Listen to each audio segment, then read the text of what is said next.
for the red light to pop on. There it goes. There's the red light. I knew it was took coming a minute. because Sako was smiling over there on the side. I'm like, oh yeah, she's planning. She's planning to hit the button when I'm talking. That's what we You do bet. You bet. Do you want to open this, or do you want me to open this, or? Howdy, folks. It is Sako and the Moon, and a new addition to our reviews, Jenny Kiefer today, but also possibly in the future. Yeah, I'd love to do them. You are welcome anytime on the show. So here's if you started to notice a pattern and you realize that we're not following the pattern right now, allow us to explain. If you saw our last episode with K Parquet, dopest name in writing, she doesn't watch horror movies. So when we asked her for her recommendation, her suggestion, she didn't have one. We recently talked, Sako and I, about doing a review on this movie just because it's got a lot of hype on it. A lot of people were talking about it. It was a big deal movie from 2024. So we're like, we'll figure out a way or an excuse to do a review for this some point in time off schedule. Opportunity arose. We're like, well, we don't have a movie. We're going to do this review anyway. Fuck it, why not? And if you guys remember, Jenny was on the show maybe like a month ago, and she gave us the suggestion of Slacks, which I enjoyed far more than I thought I would. Right. I enjoy them. I'm like, you know what? Given what I think, Crafting for Sinners, your most recent book available everywhere. Cheap plugs. I'm like, this matches, this fits. I can see her suggesting this movie. And I think we rated it pretty high. But you didn't get the chance to make it to the review. Yeah. So Jenny was like, hey, sorry I missed the review. Whenever you guys want me back, just hit me up. Yeah. So I did. About movies. Oh, yeah. So I was like, opportunity has arose. So she's like, let me know when. I'll let her know when. And obviously, she's here. So here we are. And today, we... we get to review 2024's Longlegs. I think this is, I'll go ahead and say that I don't really like this movie. And I think it's one of the first in like the line of like my opinion being opposite of the majority of people for recent horror movies. Cause like I didn't like Nosferatu. I didn't like Frankenstein. I'm trying to think of what the other ones were. I just feel like every time there's like a movie that's like super hyped. Yeah, that's like everybody seems to really enjoy it in the past like couple years. I'm like, I really didn't like that one. And that's one of the things I love. This is what we were saying before we started the show. And this is one where we went ahead and started the show when we did. It's one of the beautiful things about this format that we have is that we get to kind of explore these categories and sort of have this idea of, is this really so we don't like the writing, but was the writing actually bad? Was the storytelling actually bad? And we get to kind of explore it and talk, and I kind of like the fact that you kind of walked in with thoughts and feelings about it. Yeah, because we'll get to explore that. I have to get my folder out so I can know what this scale is. I was smart. I moved it to the front of the folder so that I can actually, because I had it inside the folder, and I'm like, well, that's great, but now I have to open the folder the entire time. So put it on the cover. It made sense after I did it the wrong way, but yeah. So we're here to do a review for Longlegs from 2024. We have a 4-star system. You've been here before, but the gist of it is there's 4 categories: theme, production, writing, characterization. We've got some subcategories to help us move this conversation along, which I think is going to be a pretty good conversation, given that some people have already seen it, and this is my first time watching it. And so opinions are already had, and we're going to explore it because this movie was weird as fuck. Boy, was it.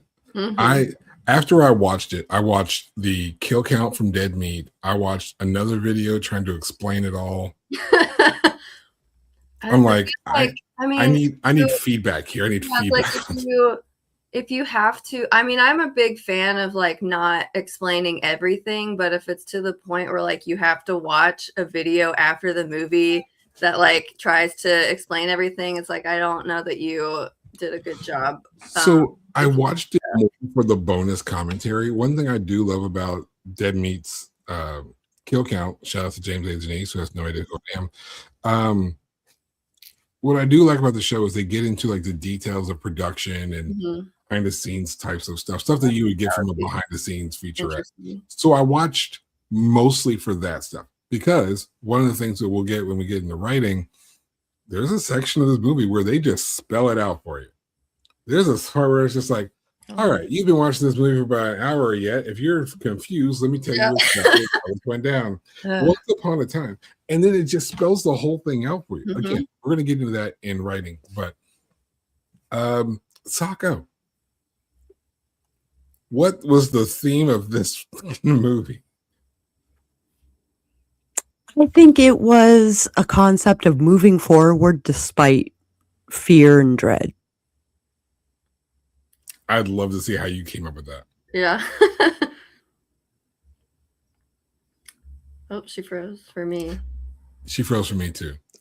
So I mean, I don't know that I really got a strong theme from this, besides maybe like you could argue the theme is the FBI suck at their jobs. They absolutely are garbage. The 90s FBI is absolute trash, according to this movie. There was some things that, and I guess this is more of a production thing. I'll save it though. There were some parts where it framed the time frame really well visually. I appreciated that.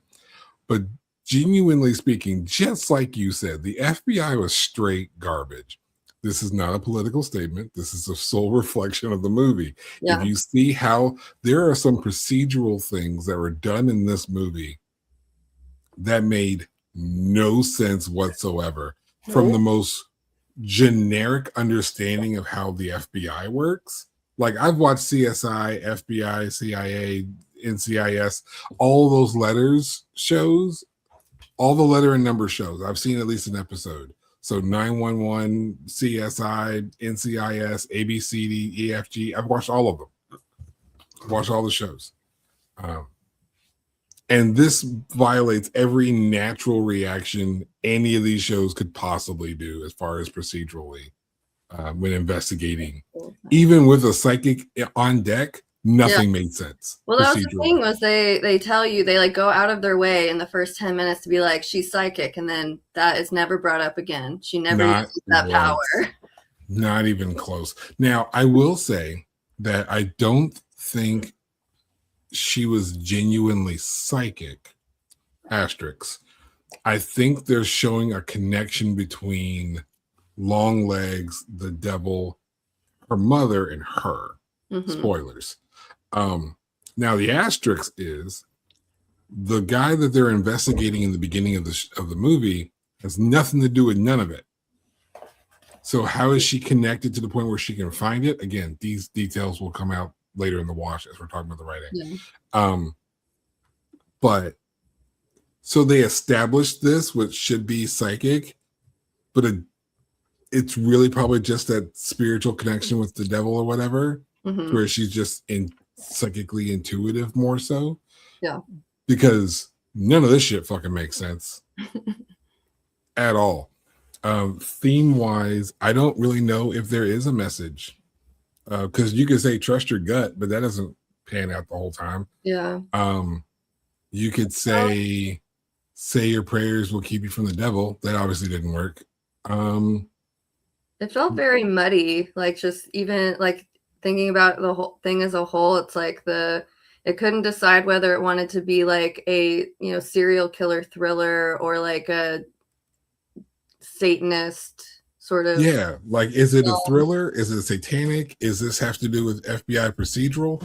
All of it was garbage. Like, there was kind of a mystery, but not. Yeah. Why is he singing like that? Like, I get the connection with the rock band and shit. Like, he has this whole rock music thing. Mm-hmm. And see, I didn't even pick up on that. Yeah, because when the movie opens, it opens up with like lyrics from a band called T-Rex. Didn't know it was a band. I didn't know that. But apparently there's a band called T-Rex. Those were lyrics from the band T-Rex. And he does stuff like, that's why he's like, he's sing-songy when he does certain things. When he's like, I'm gonna come back, I can either, you can either be nice or be whatever, or I'll come back whenever I want. That's why he does it like that. That's why he sings it weird in the car. After he gets embarrassed leaving the hardware store. I think he says lyrics later on. He quotes a poem. Yeah. Those are like rock lyrics. He also quotes the poem Satan Says by Sharon Olds in his messages. Sure. And then there's that. So you have like this rock star guy who like everything should be like rock related, and then he fucking goes literary, and it's like pick a lane. Right. Pick a lane. And it's like, can he do all of it? Sure, but pick a lane. He's like going out of his way to like have this second person come in so that he's not at the scene, but then he like leaves these letters and like a calling card. I don't know. It's just like, and I saw someone give some commentary on that part. So the way the plan was, because obviously our main character, the girl from the opening, is not the first girl. She's obviously not the first girl. There were killings before that. So they're like, all right, why did he shift tactics with this family? Because there wasn't a father. The plan was dad does the killings and then kills himself or whatever. There was no dad in the picture here. So he shifted the plan, and that opened the door for the negotiation, I guess. Why he would agree to the negotiation, I don't know. Or like, how is he finding his victims? Like, we know we get all this stuff. Like they're all. I guess I feel like we're just talking about the writing. We kind of okay. So let's. I feel what you're saying. Do we actually have anything in this theme category to go with? Do you have? This is usually where Sako throws trivia in. If she's not frozen again, she is. So, and she's on the way back. So. Yeah, I mean, looking at the list, it's like we don't really have much of a backstory on any of the characters. I honestly feel like we don't really even like know very much about any of the characters. And then the name Longlegs, he makes one reference to it. He's like, oh, it looks like I'm wearing my long legs today. Yeah. And then boom. Like, I can understand if he said that all the time, he never says it again. Yeah. Like, I can, like, never does he say it again.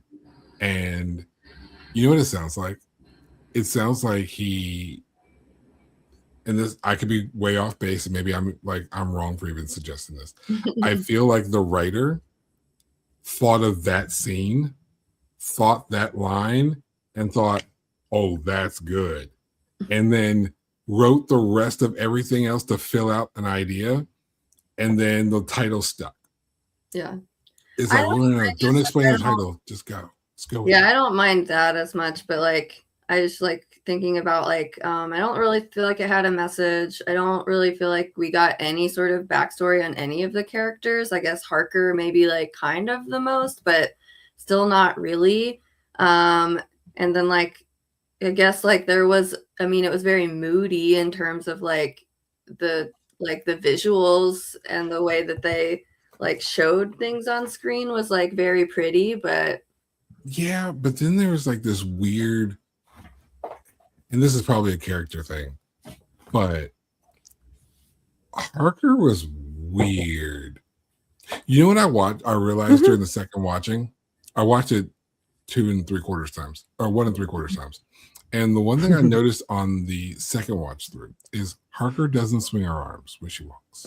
No, she doesn't. She's awkward. Well, because she's, for most of the movie, she's connected to the doll, I think is supposed to be the point. So she's very wooden, very doll-like. But then it's like, we don't, besides Nicolas Cage's character, we don't get that. We don't get a contrast with the other characters. Like, I think that could work for me to say, like, she's connected, like, make the reveal later that she's connected to one of the dolls by having her, like, be very wooden with stiff arms, and, like, her acting is wooden, but, like, all of the acting besides Nicolas Cage was pretty wooden. I'd say Blair Underwood was probably otherwise the most lively character. Mm-hmm. That was the Carter, Detective Carter. Yeah.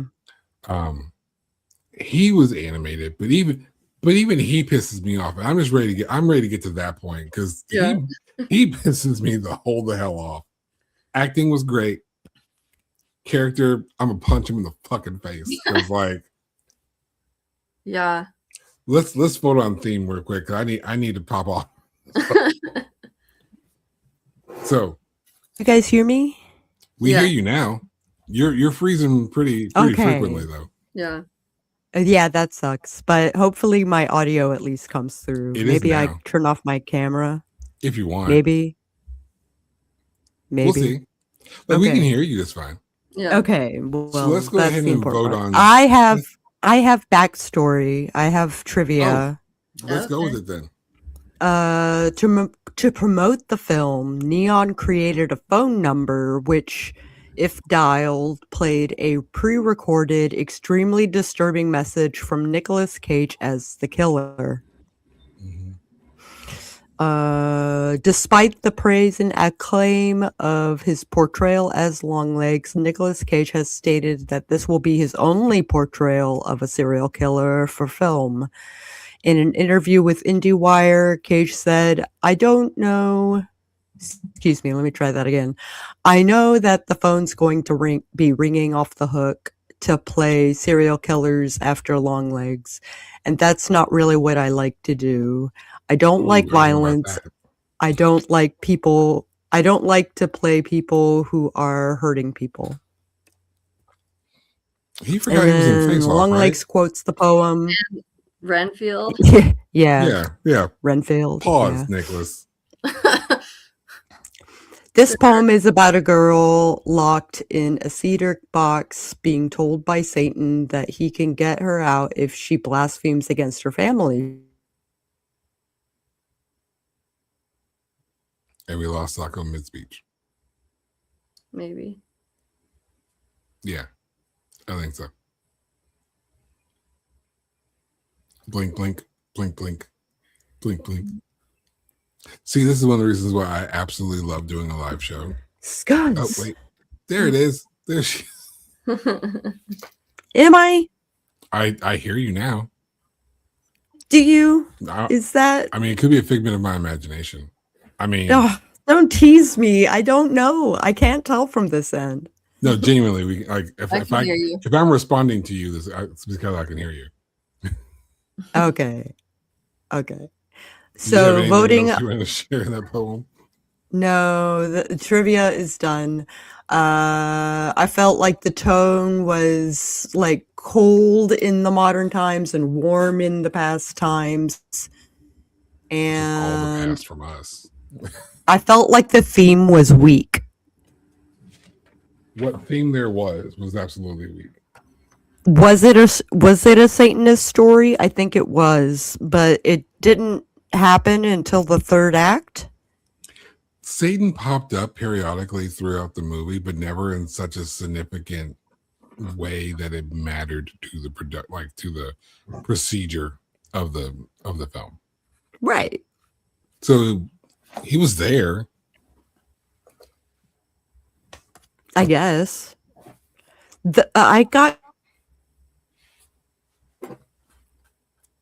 We didn't get. Let me ask Jenny this question. Jenny this.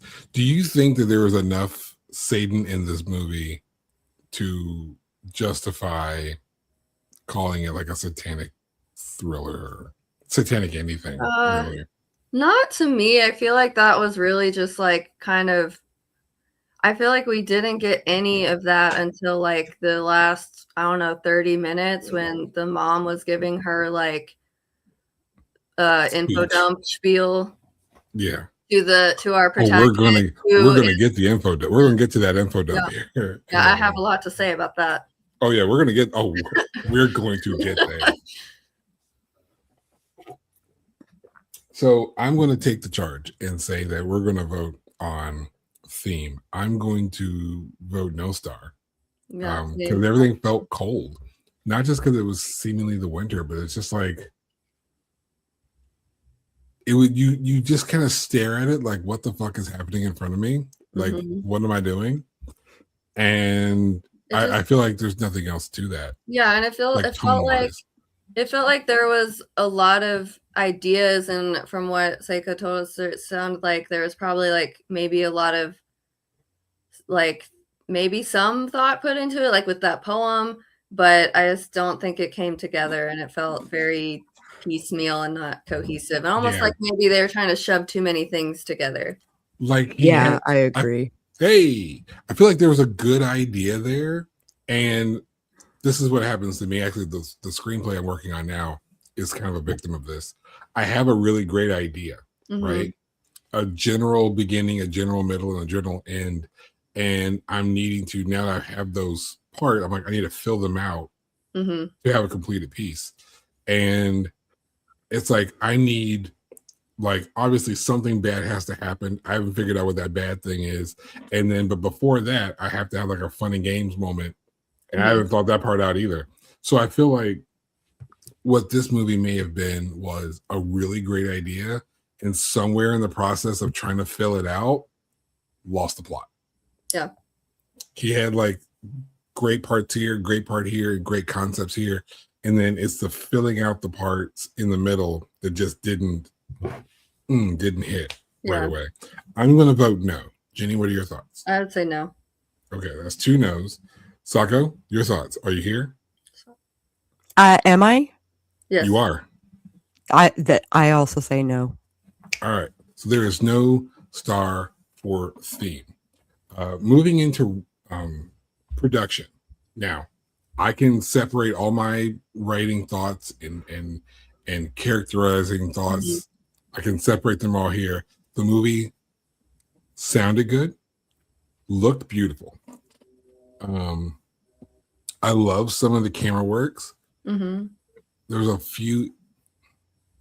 This is so nitpicky to the point where it's not even enough to bother me.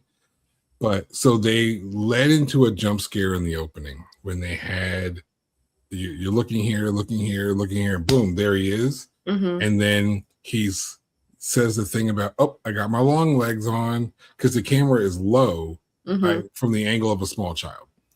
And as he's coming down into frame, it cuts to the title card. And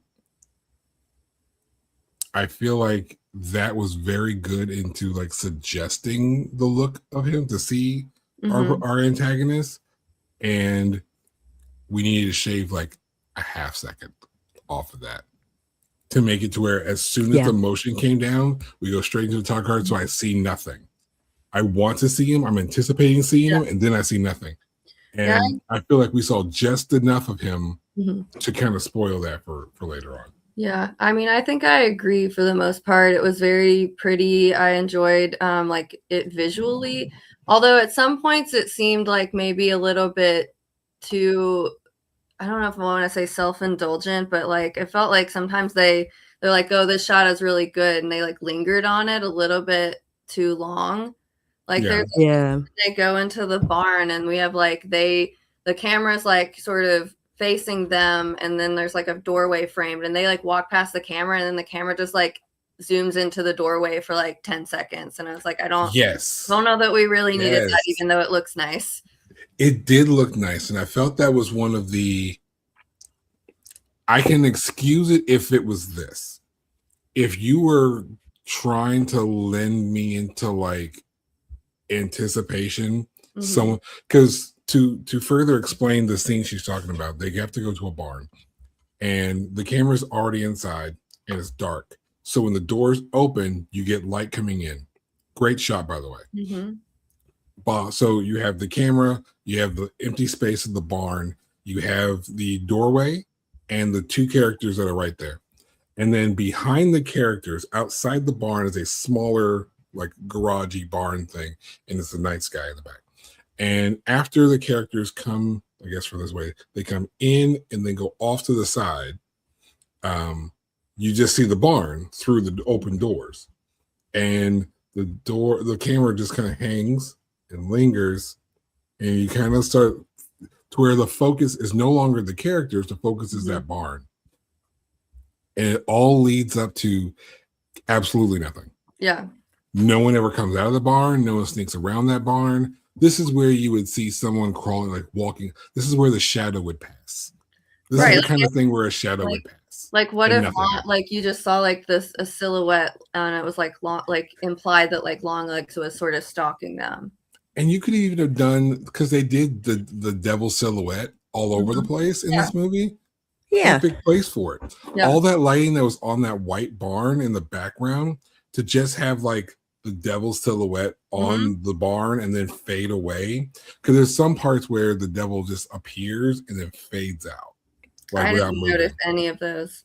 Yeah. There's like one when she's like in the library and there's a bang on that window, and then you see the devil in the window and he fades away. He fades out. That one was kind of quick, so a lot of them are easy to miss. This is also production, and I think it goes back to one issue I have with many horror movies, is that the lighting, and I think this is just in general modern movies a lot in times, but like nobody seems to know how to light movies anymore. Like, agreed, especially horror movies. See anything? Now, one movie that I think did an amazing job at lighting, to the point where I'm like, whoever did the lighting needs to teach everybody else is ready or not, because I'm like, I can tell it's at night, but I can see everything. Yeah. So I've heard people say, actually, it's funny enough, I was listening to Star Chamber show last night, the official podcast of Imaginarium. Their 500th episode was last night. Kudos to Star Chamber and Holly and Steven for their show. 500 episodes is like mind-boggling. I can't imagine doing this for 500 episodes yet. But imagine how many episodes we'd have to do. Huh? Are there even 500 movies? I mean, sure there are. We can figure out. Do I have time to watch 500 movies? That's the hard part. But one of the things that they were discussing was the difference of watching a show on TV versus in the theater. In the theater, it's set right. The color grading is right. The lighting is all adjusted. But a lot of modern TVs aren't necessarily adjusted, like the TVs themselves, like your TV, my TV. I tried to mess with settings. I couldn't figure out how to see anything. But I did see this movie in theaters when it came out, and I just so then you have a better judgment than I do. So was it still ungodly dark in theaters? Yeah, I mean, I think it's like every modern movie, or even especially horror movies, it's like overhead lighting doesn't exist, which felt really bad in this movie, because like and it's like, I get that it seemed like in terms of like the cinematography, like they were trying to play with like light and dark and like silhouettes and stuff, but it did really get to a point sometimes where it's just like, I just can't see what's happening. There is a practical thing. I'll tell you one thing. We learned the hard way at Hallowed Hills that lighting is important, and if you want the scene to be dark, darken it in post. Yeah. Darken it in post, because we had scenes that were too dark in our first film, and it took a lot of adjusting between a light adjustment and color grading. It took a lot of adjusting, and we just didn't have a lot of light to play with in the actual shot. So what we've learned in our second movie was to light it up, like just light her up, but you're going to adjust you're going to turn it down in post-production during the editing process. So I have also noticed that not just in watching movies, because they're sometimes so incredibly hard to do. Lighting is a beast. If you find like a good person to do the lighting for you, you're solid. Because if someone can't actually see your movie, they can't see your movie. It doesn't matter how great the acting is, how great your script is. If no one can see your movie, no one's seeing your movie. Yeah. Even if they're staring right at it. So I tried to watch the movie with the dog, like Good Boy, Good Dog. I know what you're talking about. I haven't seen it yet, but and maybe it was like the thing you said where it's like it's like produced for the theater and not your house, but it's like couldn't see anything hardly. Yeah. I was like, I don't know what's going on. I feel like I need to watch more movies in theater. I don't like going to theater, but I feel like I need to go to see the theater more often just to get a better idea of how movies are actually lit versus my TV. Because I'm taking that into consideration because like even your TV versus your computer screen versus like your phone. Yeah. But I guess it's either hard or unfair to do hardcore lighting like critique, but at the same time I still have to be able to see your movie, and that's your job to make it to where I can see it. Yeah. Sako, you're moving now. Am I? It's okay. Am I? Right now it is. Natalie, while you're here, do you have any thoughts on production? I thought the makeup and the dolls were really well crafted. The dolls were dope. Yeah. The dolls were done really well. The temperature and the lighting felt janky. It was very blue for white. And I feel if you watch the movie when it was modern, it was very cold when it was modern and then very warm when she was like in nostalgia land. I see where you're going with that. Okay, so a lot of this is for the record, this is a movie set in like the early 1990s. Yep. I think Dead Meat said it was in 94. I know it was at least between 93 and 2000 because they had Bill Clinton. Because they had Bill Clinton's face on the wall in federal buildings. So if you ever go to like a federal building, go to the courthouse or something like that, you'll usually see photographs like in frames of the current president, right? Whoever the current president is when you go. Funny story. My daughter had to get a passport to go on a European trip. And so we had to go to the building to get all the necessary paperwork for her to get her passport. And we go past where the framed picture was in the hallway. And so it's a framed picture of the current president. And my daughter, after we've walked past it and seen it a couple of times, she's like, Dad, is that his mugshot? And so I looked, I like grabbed my phone out and I pulled up. I'm like, they done like took the mugshot of the current president, like hit remove background and put that bitch over top of something like an American flag or some shit. Like it's the mugshot picture. I'm sorry. And this is the only thing I'm saying. And we're gonna go right back to the review. If your current leader is using his mugshot as an official photo in federal buildings. End of statement. So you know the time frame of this movie because of the pictures of the current president. In these in the FBI building, it's Bill Clinton, who was president. He was inaugurated in 1993. He didn't leave office until very early 2001. So there's your time frame. They also did this later on in someone's house when there was a picture of Nixon on the wall, which now makes it weird. I get it as a timing mechanism, so you get to understand how like when the. Sorry, Sako looks sleepy in the where the camera frozen. So to use this as a timing mechanism, so you don't have to say when the time is, I think is really, really smart. But then you kind of lose the plot when you do it in someone's house. Yeah, I feel like it would have been more natural if they just had a very prominent calendar on the wall. Right. Like just because because my grandmother used to have calendars up in her basement and would have the year over top. Mm-hmm. And then like actually she had these, I don't even know where the hell she even got these, but there's these calendars that you would get like generically every year. And you'd put it up there and be like 1975. And then January, February, March. And then so I'm like, I have one of those. That's not hard to do. I get it. It's the framing is the thing that they were using, but it only worked and made sense in the FBI building. Yeah. It didn't make sense. Like if I had just like a random picture of this current president, I'd be shocked. Actually, actually households today having a picture of their current president in their house is not actually as weird as I think it is.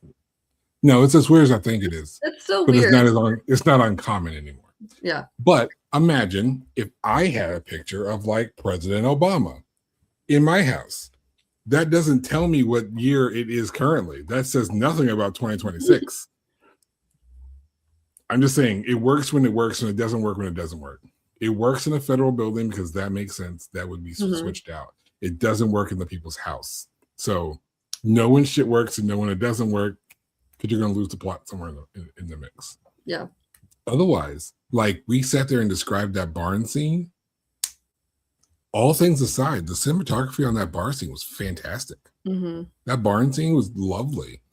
There was enough light to show what you needed to see. They were using flashlights to kind of point the direction. Like, hey, look here. Hey, look there. We're going this way now. And it's just like, minus the unnecessary zoom in on the other barn, like it was a beautiful shot. Sako makes a great point. Those dolls are lovely. The dolls were like nice. you could probably have sold those. Not in my house. Can't bring it here. But I don't fuck with dolls like that. Gift from the church. What church? Don't ask any questions. It's just a gift from the church. The church. The only one. It's the only one.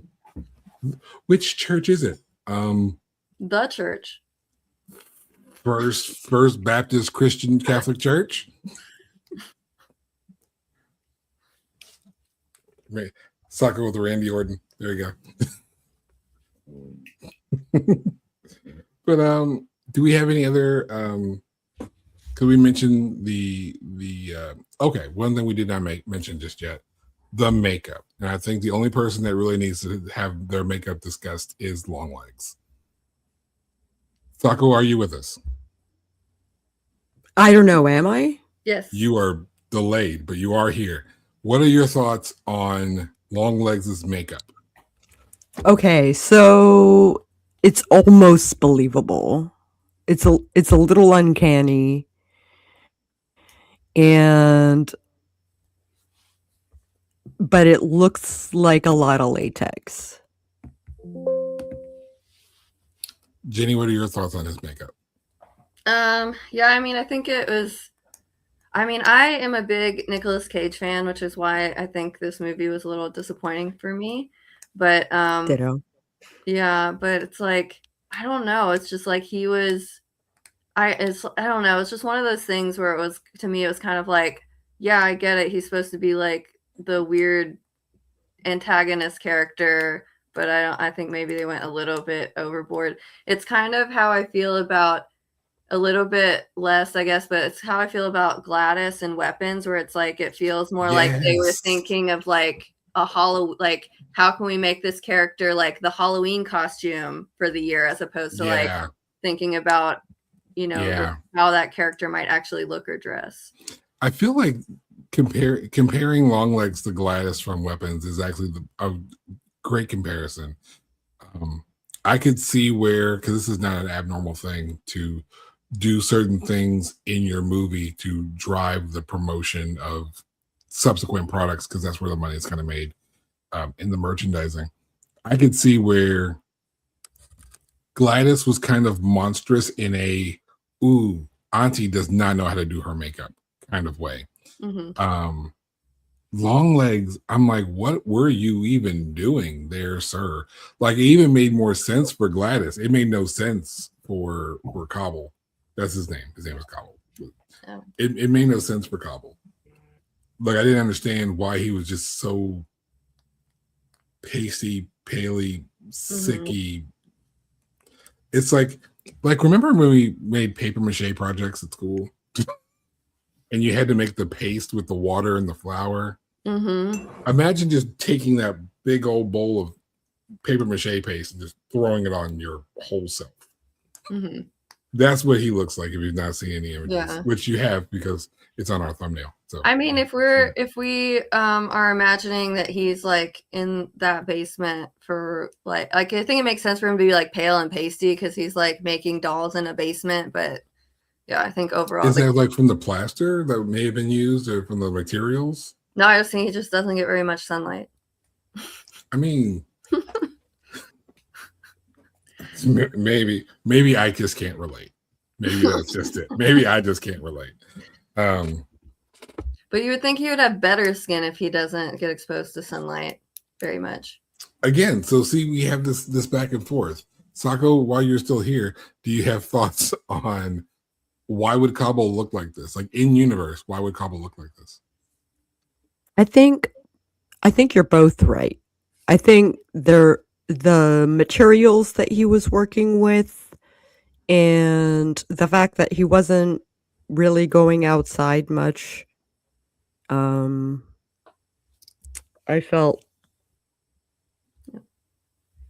like that attributed to the like mood that they were going with for that makeup. But especially around the eyes and the nose. Yeah.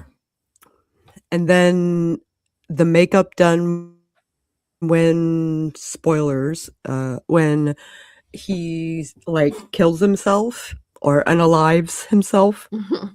And the makeup that they did like each time he went down, you know, like I thought it was, love a good face smash. Mhm. I love it. It's like the new thing to good. do nowadays. From Talk to Me, like when like that kid in the basement just bashes his face into the table. That if you've not seen Talk to Me, and you've not seen this scene that I'm referring to, Lord Christ, like if you like movie gore like that, that's it. That scene was hard to watch, but this is not the review for Talk to Me. I'll carry on. Do we have anything else on production? Do you have any other notes? Nope. All right. I'm going to try to lead this into, okay, while Sako might be here, Sako, what is your vote on a star for production? I don't know. I really don't. Like, there are things that I think it did well, and there are things that I think it really dropped the ball on. Okay. Well, let me go to Jenny and see her thoughts on the production. See if she can convince you one way or another. Jenny, Okay. What is your vote for production? I feel like if I would give it like half a star if I could. I think half a star is fair. I agree with Sako. There are things that were done that make sense. Cinematography is absolutely glorious. Finding those scenes, the setting with the snowy ground and the white barns, which is apparently the thing he was going for. The insides of the houses feel appropriate for the date and time. The dolls were really good. The dolls were, especially if you look at the last doll, she looked so much like the little girl she was there to match that I think it's almost undeniable that whoever in the department, the art department that was creating those dolls, did a great job matching with their respective actresses. I would say while there's a balance, there's more good than bad. I would be willing to give it a star overall. Because while there are some things I didn't like and I thought were weird, set dressing to do the time thing with the president's picture makes perfect sense. But they used it in a scene that didn't make sense anymore. So that's a knock. That's a plus, but a knock. But it's like a 55-45. You know what I mean? Yeah. And I feel like that's kind of where I'm sitting with this 55-45. But I'll lean in favor. Because we're about to get into writing, we're about to pop off. So let me be nice now with the production and give it a star here. So we got like a star vote, we got like a 50-50 vote. Sako, while you're still here, what are your thoughts now? I guess I'm gonna do a star as well. All right. So we're gonna give it a star for production. Now, here's how this writing thing's about to go. I'm gonna give you the most general, broadest, like synopsis of the movie, and then these motherfuckers. Okay. Here's what happened in this movie. So we start off with a little girl who sees somebody pull up in her driveway. She's out in the sticks. Ain't nobody showing up. So she goes outside. Boom, homie shows up. He's like, whatever. And then it kind of cuts away. We move up to, spoiler, same girl in the future. Her name is Lee Harker. Harker. Harker. Harker. Crazy name choice. We'll fuck with it. Maybe it's supposed to be like Hark the Herald Angels Sing sort of vibes. Sure. But her name didn't come from the dude. So like I said, right. We're gonna get there. So she works for the FBI. It's apparently like day one for these cadets, and they go out in the field, and she's out with a partner, a randomly assigned partner, so no one gets her feelings hurt. She's like, the guy we're looking for is in this house. He's like, how do you just know that? He's like, trust me. He's like, I don't know what you're talking about. It's like, let's call for backup. And he's like, nah, let me just knock on this door real quick. Knock, knock, knock. Bang, gun to the face. She goes in after being told this guy is likely armed, super dangerous, be protected. She goes in and is like, hey. He's like, and we're like, all right, cool. By the way, this case has nothing to do with nothing. It just doesn't. This is just how we introduce Lee Harker to the people. She gets drawn from this, and then we go into like this weird test. Turns out she's half psychic. She's only psychic half the time, which apparently I'm not sure if that qualifies. I'm not sure that qualifies as psychic to me in my book. Like, that's like 50-50 heads and tails. It's like, you're wrong. You got it. That's not a psychic. That's just a good guess. But apparently they're like, well, she's psychic. Let's draw her onto this cold case from the last 30-something years. That's fine. And so they randomly bring her onto this case. She starts solving things and doing them puzzles. And she eventually realizes that she's connected to this guy, Longlegs, who's been killing people for the last 30-something years. Apparently, part of the plot is that he's going after girls, families whose birthdays are the 14th of any given month. Now, what we don't discover until later, well, we kind of figure it and then we don't figure it. Her birthday is the 14th. That's how we know that this is the girl from the beginning. And I'm going to save this last little piece because this is where I'm going to start popping off because fuck the rest of the synopsis. How does Blair Underwood's character not pop off and say that my daughter's birthday is on the fucking 14th? Right? How is he not concerned about that? How is this not something that is immediately discussed? And how does he not know? He brought this girl onto the case. He didn't check her file first. Right. He didn't see a birth date on the file. He didn't because here's the kick. She's got the same birthday as his daughter. You don't notice this?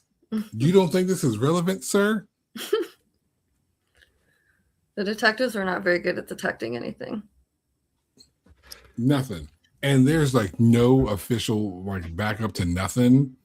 Like, it's just like, hey, we need to go investigate. I think this house is pretty dangerous. I'll wait in the car. Right? We just wait in the car.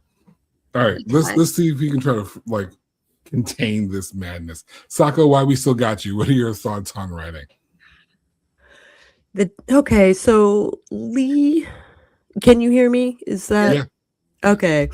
Lee was direct and to the point, almost autistically so, and then everyone else was cryptic, and she had to decipher everything.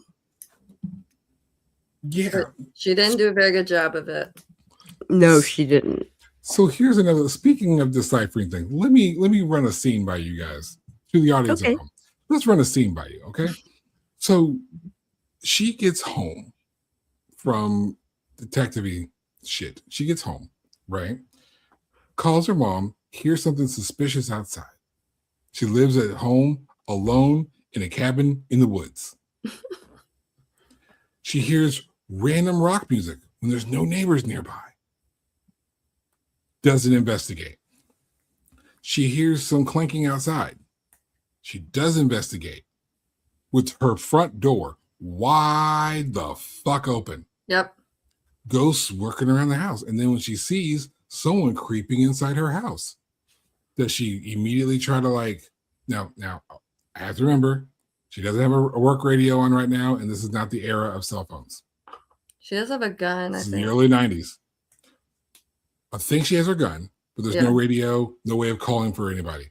She goes back inside the house and does not immediately try to get to her phone to call for Or any like kind of help. her car keys. Nothing. She goes back in to investigate. What does she find? She finds an envelope that says "Do not open until January 14th." Right. So then she opens it, and there's like a code on the inside. There's a like something was written on the inside, and then there's like written, like it filled in the code for her. So she uses it to decipher the entire coded alphabet.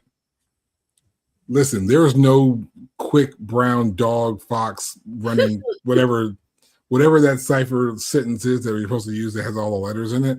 That was not the sentence. How did you decipher the entire alphabet off of this little section? Also, personal peeve, like the codes don't match.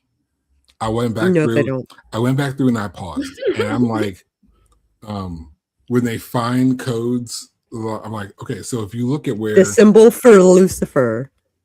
not even by the symbols way. for, so like so there's like a big poem on the back of that card in this scene.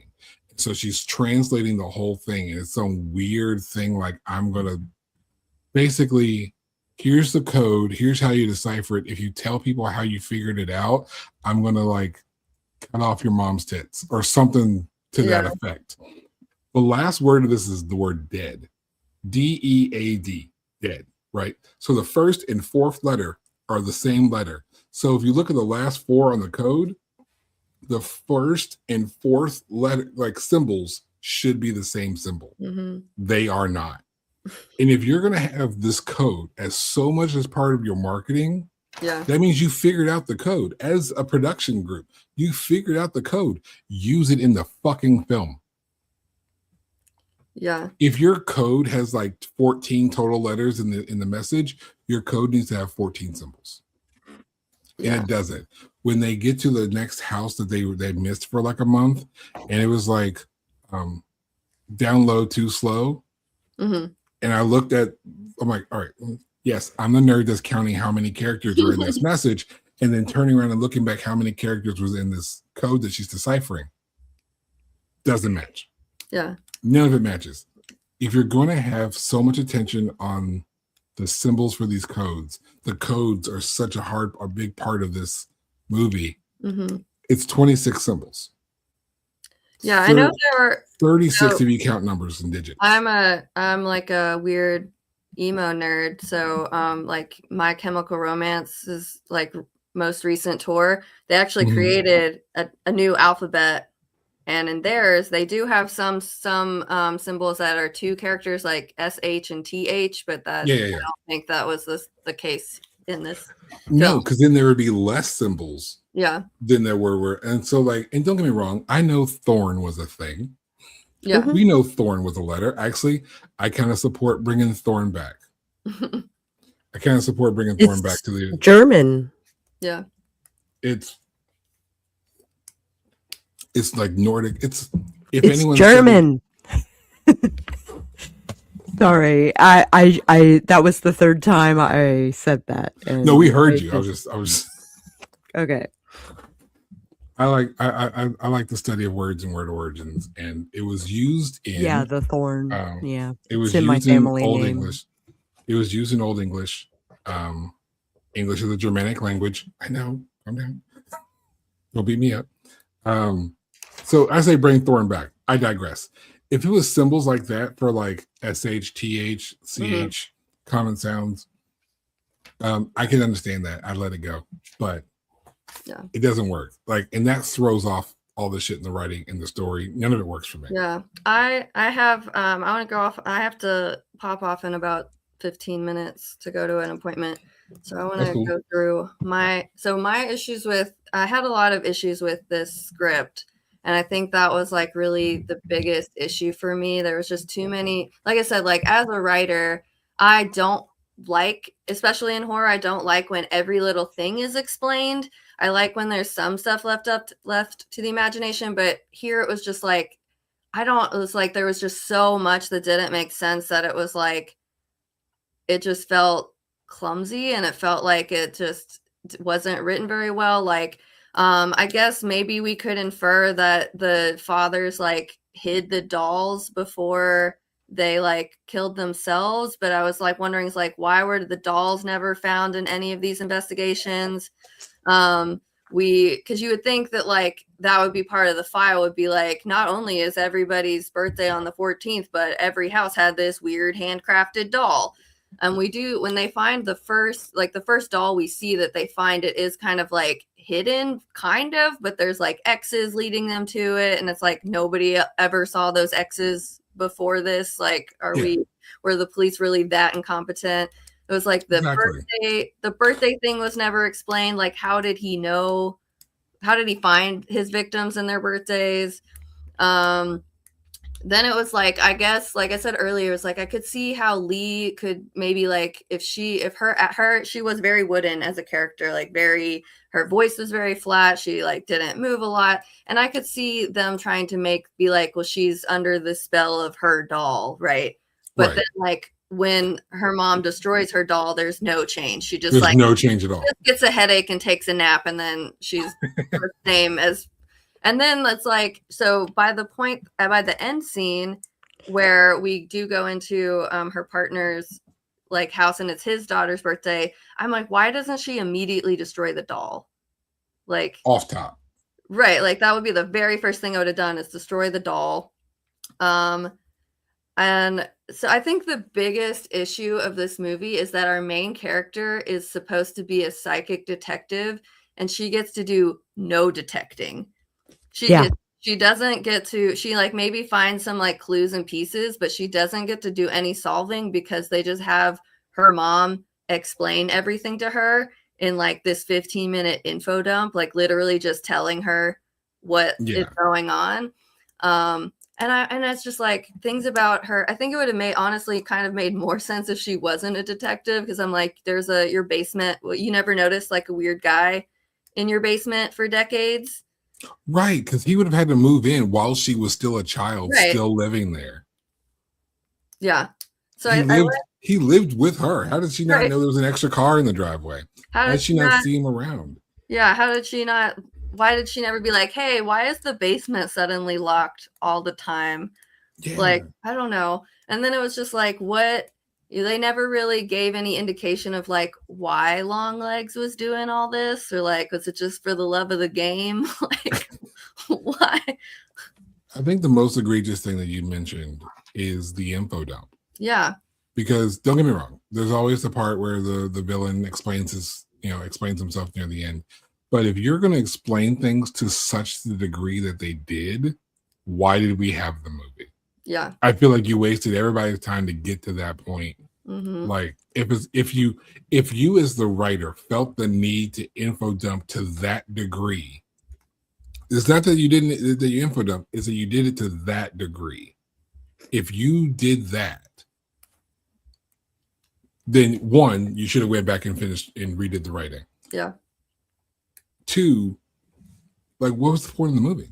Should have been a short film. Like, should just been a short film. Yeah. And don't get me wrong, it'd have made a great short film at 30 minutes. I agree.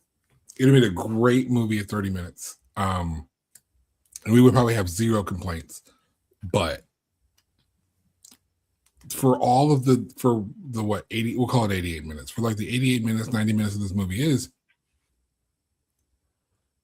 if you're going to info dump in the last 15, what's the point? Right. If you're going to have these character moments, like you said, she was so stiff and wooden and straight to the point. There was probably some hint of like trying to create like an autistic display demeanor. But again, if we're going to associate it with the doll, maybe it's just like a comparison thing. Maybe it's just like not directly associated, but we're just making a comparison in the characters. None of it makes sense, because the things that should have been explained were not the things that got explained. Yeah. And then you explain the shit that we've kind of seen twice already in the movie prior to Well, this. and like, and on the set, like watching it again, I realized that like Longleg tells her the whole thing while she's like talking to him in custody. And that was again another moment where it's just like, you're a really bad detective, because he's saying like, it's like, ask your mom, it's the man in the basement. And she doesn't. And she had been like, we even see her as an adult, like just a couple days before this happens, in her mom's house, like looking, like messing with the padlock on the basement. She doesn't and like, there's nothing. she doesn't Like, hey, like Mom. connect that at all. Like, yeah. Mama, what's up with this? Oh, don't worry about that, dearie. See, that's suspicious. Now I'm working about it. Now as a watcher, I'm thinking about it. I'm going. And like, she as a detective should be like, that's, that should be like ringing bells, like red flags for her, especially when she's in that conversation and he's saying like the man downstairs and ask your mom. I would have thought that would have been a moment where she made that like connection. She thought back to that lock. Exactly. Now, see, we would have thought the devil, the man downstairs, right? Mm-hmm. But if she, being the psychic detective that she's supposed to be, should have been like, downstairs, the basement, the lock to the basement. It's in my basement. I already went back to my house and found clues. Right. It's not a surprise that there be more clues at my house. Yeah. It's See, right and then we could have had the detective actually making the discovery instead of having this long info dump. If she would have just been like, the man downstairs, my mom, the lock on the basement, we need to go investigate my mom's basement. Yeah. And then you have all the FBI show up at one time, find the workshop, find your mom. And it's like, it's too late. One family already has their doll. Yeah. And now you got to scramble to find it. And he's like, Daddy, I love my new doll. Oh, no. Yeah. And then now we know who it is. See, we could have written the movie better. Like we just did. We just rewrote the last 30 minutes of this movie in a way that actually makes sense. So I know you got a little bit of a restriction of time. Do you want to go ahead and vote on this part so I can give you some time to talk about character? Yeah, I mean, I think we know that's not, I would give it like -2 stars if I could cancel out the production star. Right. Yeah, no star for me. The story is fine, but there's too much info dumping that if we need all that info dumping, then why do we have the movie? Yeah. Sako, we got you. We can hear you. So slow. Especially in the first 2 acts. Mm-hmm. They tried to do Chekhov's gun and botched it. Mm-hmm. And I completely agree that the entire movie could have been a short film with just the third act. Great short film. Would have been great. Just the third act. Just the third act. By itself. And why did they split it into 3 parts? Why did they split it into 3 parts to do absolutely nothing with that split? That's all I gotta say. Yeah. Like, no, you mentioned Frankenstein, and Frankenstein's in like 3 parts, right? Mm-hmm. Frankenstein is in 3 parts, and it's still linear. The timeline is still linear, but it makes sense because up until the creation of the monster, you're following Frankenstein, the scientist. Then you follow the monster and his journey that led to the scenes that we opened with. Yeah. And then you carry the movie on from then in the end. That makes sense in 3 parts. Yeah. I think this did not. I think I'm just to the point of like, do horror directors know that there are other things to adapt besides Dracula, Frankenstein, and Stephen King? No. Like, do we need more Frankenstein and Dracula adaptations? Especially she says before the bride comes out. It's like, especially if we're not going to like do anything different with them. It's like, yeah, I've seen a straight version of Frankenstein. Like, I don't know. Give me a version of Frankenstein where like Elizabeth is the actual scientist, but Victor is like taking over all of her credit. And she's trying to like make a mate for herself, and it goes wrong. I don't know. Put Victor in the brain of the monster, and then now he's got to try to figure out how to save himself or get revenge or something because he's a brain. Give me something different. Right. It's because the IPs are free. Anyway. So I got no star. You got no star. Sako, star or no star? I think she's frozen. Again. I'm going to assume no star anyway because it's a 2 out of 3 vote. Yep. For the remaining time, There she is. Star or no star? No star. So no star. For writing. It's raining. How's it raining? Jenny, I'm gonna give you space. What are your Okay. thoughts on characterization before you go? Like I said, it's like I feel like that's like wrapped up in the writing, but I thought like pretty much all of the acting was very wooden except for Nicolas Cage. And I don't know that like extreme dichotomy really worked for me. I think Lee's characterization of being like very, like I've said before, like wooden and like tight and like kind of stilted could have worked if there was like an extreme change after her doll was destroyed. Because I really do feel like they were trying to make that connection by like she's like acting like a doll, like she's, you know, her arms are very stiff, her, you know, she doesn't move around a lot. So like I feels like that's what they were trying to do, was to be like make this connection like, oh, she's very doll like, and so when we like, you know, you find out like she's being controlled by the doll, but then like I said, it's like once that her doll is destroyed, there's like no change. Right. So that could have worked, but didn't work for me. I think like, and I liked that actress in It Follows, and like I said, I usually really love Nicolas Cage, but I think the only moments in this film that I really enjoyed, besides the cinematography in general, were like when Nicolas Cage is in the car, like yelling like "Mommy, Daddy," like that's just a classic Nicolas Cage moment. So Nicolas Cage. And I also, this is just like a moment that I don't know that was intended to be funny, but was like really funny because of the delivery, was the like when they're like in the room, like watching Longlegs in the like when they have him in custody and they're like watching him from the room. There's like a woman who's like, again, like I felt like she was very wooden and everyone was very wooden in their delivery, but she says something like, "It's clear that he worships the devil, but in the United States of America, he's allowed to do that." And it was a very FBI delivery. Yeah, that was really funny to me. But yeah, and it's like I think I mentioned this before. It's like for characters, it's like I don't feel like we really knew anything about these characters in general. Like we don't get very much backstory. We don't get very much of like their interests, their likes. They don't dress in a particularly interesting way. Yeah. I guess like they did do some work with the costumes a little bit. Like the mom was wearing like that same crocheted granny square sweater in like the flashbacks and the modern scenes. Yeah, she's very like child of the 70s. Yeah. But yeah, and I guess like the point of view is like kind of supposed to, it was like mostly in Lee's point of view, but we get like occasional bits and others, and then like the info dump just like ruins it. So yeah. I don't know. How much longer do you got? About 10 minutes. Okay. I want to make sure before we get to the point where we're going to like drag out, do you want to promote your most recent book in your bookstore and just throw some stuff out there so people can have heard it real quick? So I'm a horror author. My most recent book is called Crafting for Sinners. This is like if you see this right here, this is like the actual crochet piece that's on the cover, these praying hands. And I have another book called This Wretched Valley that came out in 2014. And I own a bookstore in Louisville, Kentucky called Butcher Cabin Books. That is an all horror bookstore.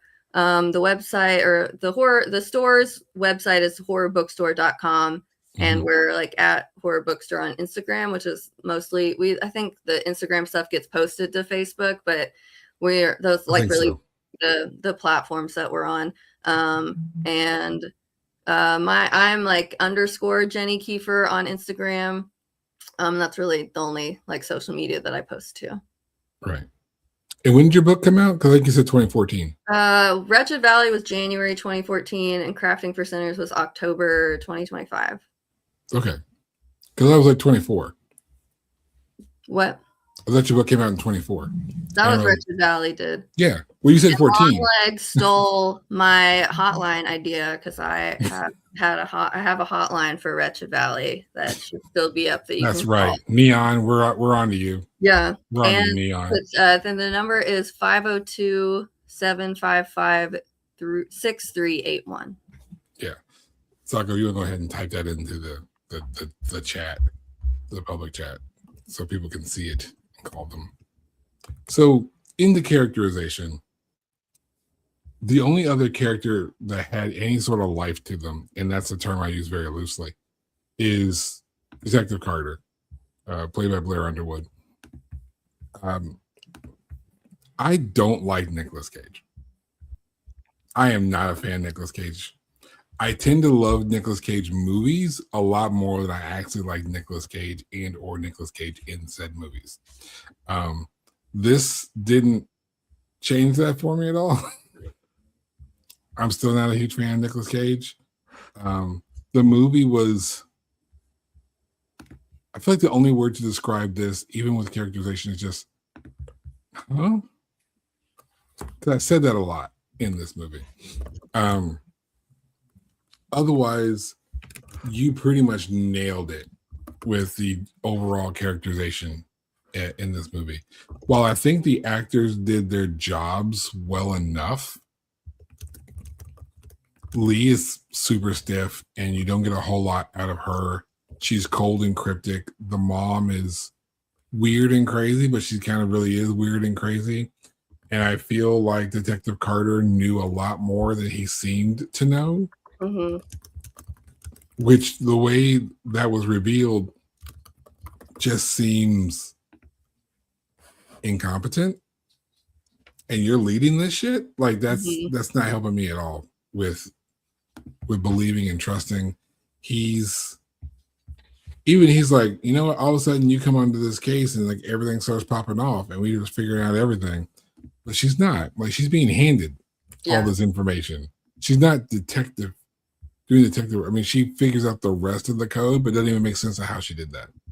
And there is no change. Even when you go back to before she acquired the doll, when she was just like not a lively little girl. She was a lively child and then was a little bit more lively after the fact. I agree with you completely, but like there was no change. It's just weird. And then I just as an aside, I don't know if the Google Voice number is up anymore because I just went to go look at it and it's like says my thing has been suspended. So I don't know if they took it down for some reason. I didn't get a notification or anything. And it was getting like 50 or 60 calls a day last time I checked it. So if you try calling it might not work. Anyway, it's good to try it. Why not? Maybe they'll let Google know that we still want to try that one. Yeah. I got almost nothing else to say about the characterization. I think you nailed most of it.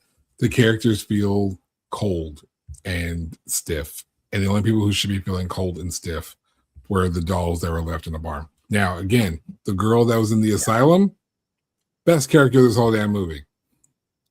Best character in the entire movie. I forgot who she was, but what her name was. Carrie Ann. Now that was a character. Yeah. I could watch a Carrie Ann movie just in her portrayal. I don't know if I could get through her dialogue. I could because I found it funny. They did it, but it was too much for me. It's like it made sense and it's in that vein that I'm like I can rock with it. Other than that, it's kind of whatever. Sako, I think I can hear you. Maybe. Yes. Okay. Yeah.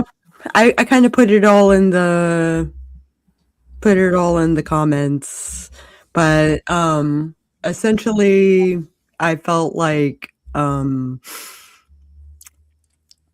Nick Cage hated the role and that showed in his acting. But this is based on his family. This is based on his mother. He played Longlegs. He based the character on his mother as an homage. He didn't hate the role. That was his mom. Like the cuckoo thing, this thing, Mhm. That was something Nicolas Cage said his mom would do to him as a child that terrified the fuck out of him, which is why he wanted to use it. He based this character on his mother. Like in That's his portrayal of this character, he based it on his mom. yeah, and he said he didn't like it. That explains a lot about Nicolas Cage. It really does. I forgot what other. I think when he played Dracula in Renfield, I think he based it on his father, based on an interview I saw of his. And then he's like, Longlegs, I based on my mother. What does that tell you about me? I'm like, everything we need to fucking know, Nicolas Cage. Everything we needed to fucking know. So no star for characterization. No star for me either. Yeah, I can't really. Maybe I'm hard on it, but I don't care. No, I can't. The movie's weird. It's just, and I like weird movies, but this was weird in a way that's just like it doesn't make sense. Like, it would make more sense if all of a sudden Lee had like a little elf character that popped out of her wall and gave her all the answers. Which is kind of what happened. I wish, but there was no elf character. I want to see the elf character. The elf was her mother. No, her mother was just an idiot who did what she had to do to keep her alive. But at the same time, this homie is living in your basement. You have a lock on this door where he lives in the basement. Yeah. Call the fucking cops. You've had 20 years to figure this the fuck out. Right. Or at least 10 years to figure it the fuck out.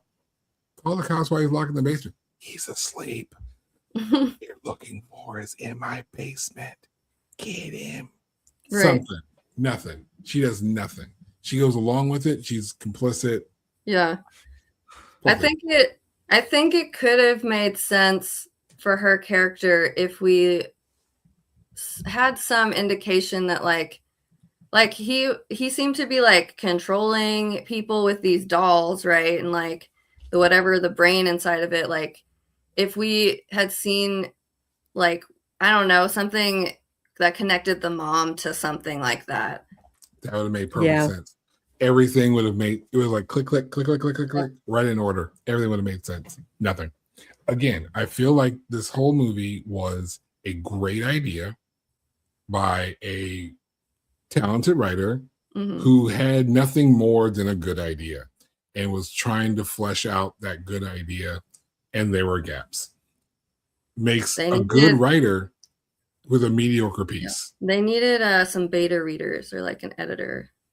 Yeah, and I don't know who wrote it compared to who directed it. Same person. And same person? Yep. Well, then there you go. There's when you direct your own writing, sometimes these kind of things do suffer. You either walk away with a Tarantino movie or an Oswald Perkins movie. And I'm not sure how people feel there's a difference. Yeah. But all right, I have to leave. All right. Anyway, it's been great having you on the show. Yep. We will be in touch in case you want to do some more reviews with us. Yeah, absolutely. Later. Right, and with Jenny gone and Sako around, I think she's there. I hope I'm here. You're kind of here, yeah. My audio is here. Your audio is here, and right now you're blinking, so that's a good sign. Okay. So this was a fun episode for not. Again, I can't stress this enough. It would have been more fun if I could have partaken in the conversation a little more effectively. Right. That's the beauty of live shows. I don't know why my net is acting funny. It says I have a full set and everything is fine, and I closed down it got to the point where YouTube started rejecting my comments because it was marking it as spam. That's wild. But they're like try changing it up a bit, and so the beauty of doing a live podcast, it was fun for what it was.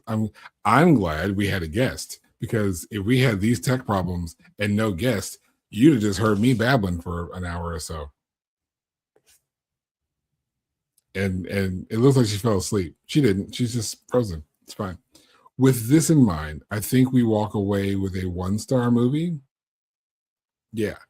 The gist of it is, it's not bad. It looks great. It's not bad. It's just could have done so much better.